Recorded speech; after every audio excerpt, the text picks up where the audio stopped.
The Indiana Fever's playoff clash with the Las Vegas Aces should have been remembered as a showcase of rising talent against a reigning champion.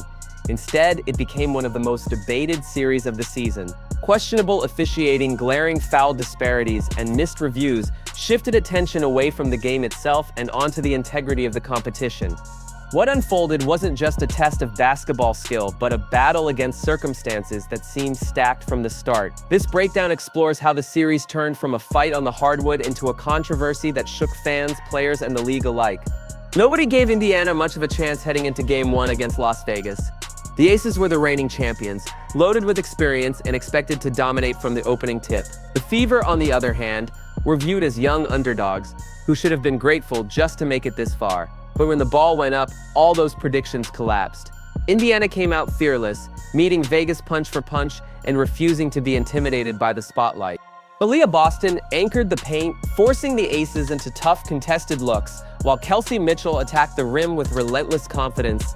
Even role players stepped up, hitting big shots and hustling for every loose ball. By the final minutes, the crowd sat stunned as the Fever held firm, sealing one of the most unexpected wins of the postseason. It wasn't luck, it wasn't a fluke, it was heart, discipline, and pure fight. For one night, the underdogs stole the show, and from that moment forward, nothing about this series would feel ordinary. After Indiana's stunning Game 1 victory, fans expected a fierce basketball response from Las Vegas. Adjustments, sharper execution, maybe even a superstar takeover. Instead, what they saw was something different. The Aces didn't just claw back through skill, they started living at the free throw line.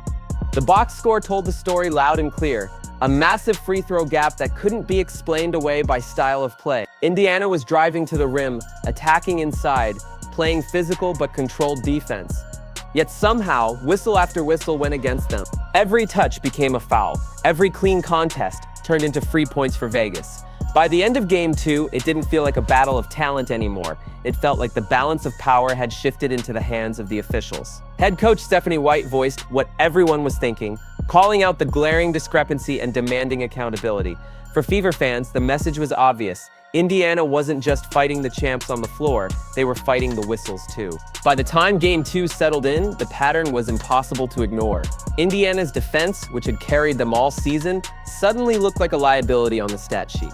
Not because the Fever were hacking away recklessly, but because nearly every Vegas possession ended with a whistle. Clean contests were punished as fouls, and defenders who held their ground were still called for contact that replay showed wasn't there. Meanwhile, the Aces were allowed to play with a level of physicality that Indiana never got away with. Elbows, shoves, and body checks slid right past the officials. While the Fever were hit for the smallest touch, fans inside the arena could feel the imbalance, and on social media, clips of these so-called fouls spread quickly, fueling outrage. It wasn't just questionable officiating anymore, it was beginning to look deliberate. Indiana wasn't only trying to stop a powerhouse team, they were forced to do it while battling phantom fouls that robbed them of rhythm and momentum. Game 3 gave fans the clearest picture of how much influence the whistles held. The defining moment came in the third quarter, when Aaliyah Boston was whistled for a foul on Jackie Young. Stephanie White immediately motioned for a review, confident that the call would be overturned, but the officials acted as if nothing happened, refusing to acknowledge her request. Just seconds later, Chelsea Gray buried a three-pointer, swinging momentum straight to Las Vegas. The Gainbridge crowd erupted in disbelief, their frustration echoing online as replays circulated within minutes. Analysts pointed to that sequence as proof the officiating wasn't just inconsistent, it was shaping the outcome. Other moments piled on: phantom fouls on Lexi Hull, clear non-calls when Indiana players were shoved to the floor, and flops from the Aces rewarded with automatic free throws. What should have been a fair contest turned into a showcase of selective officiating. For Indiana, it wasn't just about competing anymore. It was about surviving calls that felt predetermined. Amid the chaos of questionable whistles, one story stood out for Indiana: the resilience of Lexi Hull. Coming off a painful back injury in Game 1, most expected her to log only limited minutes, if she played at all. Instead, Hull became the heartbeat of the Fever's fight. She dove for loose balls, battled on the boards against bigger opponents, and drained clutch threes that kept Indiana alive whenever Vegas tried to pull away. Her stat line told the story: 16 points, 10 rebounds, 4 assists, and 2 blocks, but it was the way she earned them that captured the crowd. Every possession looked like a test of her pain tolerance, yet she never backed down. Fans inside Gamebridge roared each time she hit the floor, grimaced, and got back up again. Hull's performance should have been the headline of the night, a career-defining showcase of grit. But instead of celebrating her heroics, the spotlight was stolen by officiating controversies that dominated the conversation. One of the most striking contrasts in the series was the battle between Aaliyah Boston and A'ja Wilson. Boston anchored Indiana's defense with relentless energy, walling off the paint and forcing Wilson into awkward, contested shots. Possession after possession, she denied her space, making every touch a grind. The result was brutal for the reigning MVP, a shooting line that hovered around 30%, with long stretches where she couldn't buy a basket. Normally, such inefficiency would bury a team, but Vegas stayed afloat thanks to the whistles. While Boston absorbed contact and played through it without calls, Wilson was bailed out time and again, heading to the free throw line despite minimal contact.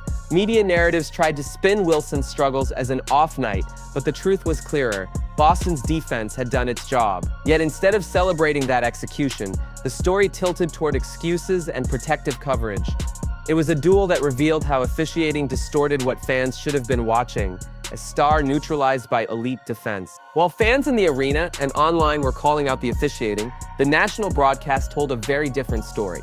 Commentators praised Las Vegas for staying aggressive and forcing the issue, rarely acknowledging the glaring foul disparity. When Indiana players were hammered with no whistle, silence filled the air. But when the Aces drew even the softest contact, the call was framed as justified. This selective narrative didn't go unnoticed. Fever fans flooded social media with side-by-side clips comparing what viewers saw on the floor with what was being said on air. The disconnect grew so obvious that it began to feel intentional, as if the broadcast wanted to protect the league's reigning champions. Instead of amplifying the resilience of players like Hull or Boston, the spotlight stayed on the Aces' supposed dominance. For Indiana supporters, it was a double blow. Not only were the Fever fighting through whistles on the court, but their side of the story was being muted for a national audience. As the series unfolded, frustration wasn't confined to the hardwood. Fans became an undeniable force, shaping the narrative in real time. Inside Gamebridge Fieldhouse, every questionable whistle was met with a chorus of boos that shook the rafters. Chants of "let them play" erupted, sending a clear message that the crowd saw through the imbalance. Online, Fever supporters clipped sequences, slowed them down, and spread them across platforms, dissecting the officiating frame by frame. Hashtags criticizing the league's handling of the series trended, and even neutral fans admitted the disparity was hard to ignore. Analysts, usually cautious in criticizing referees, began pointing out inconsistencies on live television. What should have been a celebration of playoff basketball turned into a debate about integrity, with Indiana's effort becoming secondary to questions about fairness. The court of public opinion had spoken loudly. The Fever were playing uphill, not just against the defending champs, but against a system that seemed tilted from the start. By the end of the series, one truth stood above the noise. Indiana had proven they belonged among the league's elite. They had taken the defending champions to the brink, not with experience or favorable conditions, but with heart, grit, and undeniable talent. Yet the shadow of officiating never lifted. For every highlight play, there was a questionable whistle. For every defensive stand, a phantom foul. It left fans and analysts alike wondering what the outcome might have been had the games been called evenly. Beyond the scoreboard, the controversy raised deeper concerns about transparency and accountability in the WNBA. If a young, rising team like the Fever could be undermined on the sport's biggest stage, what did that mean for the integrity of competition? Still, Indiana's fight lit a fire in its fan base and showcased stars ready to carry the franchise forward. They didn't just battle Vegas, they battled perception, imbalance, and doubt, and walked away with respect that no whistle could erase.